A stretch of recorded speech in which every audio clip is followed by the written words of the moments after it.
উকিল সাহেব তার নতুন বউকে জিজ্ঞাসা করলো, আচ্ছা, এই ওকালতির মানেটা কি? তখন উকিল সাহেব বলল, দাঁড়াও, আমি একটা উদাহরণ দিয়ে বোঝাচ্ছি। ধরো, আমার কাছে একজন লোক আসলো খুব পরিষ্কার পরিচ্ছন্ন, আর একজন লোক আসলো খুবই নোংরা। এখন আমি দুইজনকেই বললাম গোসল করার জন্য। এখন তুমিই বলো, এই দুজনের মধ্যে কে গোসল করবে? তখন সেই উকিল সাহেবের বউ বলল, কেন, ওই নোংরা লোকটি গোসল করবে? উকিল সাহেব বলল, না, ওই পরিষ্কার লোকটি গোসল করবে, কারণ তার গোসল করার অভ্যাস আছে। আর ওই অপরিষ্কার লোকটি তো গোসলের মর্মই বোঝে না, ও কি গোসল করবে? উকিল সাহেব আবারও তার স্ত্রীকে প্রশ্ন করলো, এবার বলো, কে গোসল করবে? উকিল সাহেবের স্ত্রী বলল, ওই পরিষ্কার লোকটি গোসল করবে।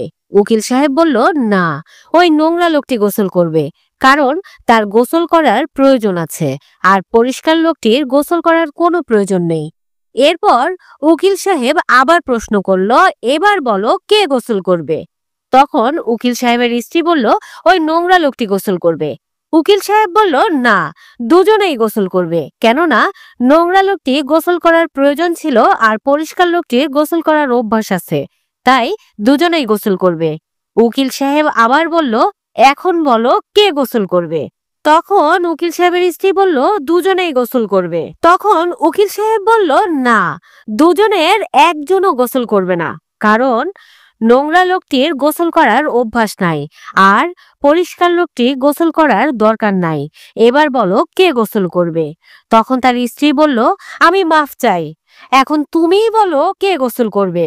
তুমি প্রত্যেকবার আলাদা আলাদা উত্তর দাও, আর প্রত্যেকটা উত্তরই সঠিক হয়। এখন আমি বুঝবো কি করে কোন উত্তরটা সঠিক? তখন উকিল সাহেব তার স্ত্রীকে বলল, এটাই ওকালতি।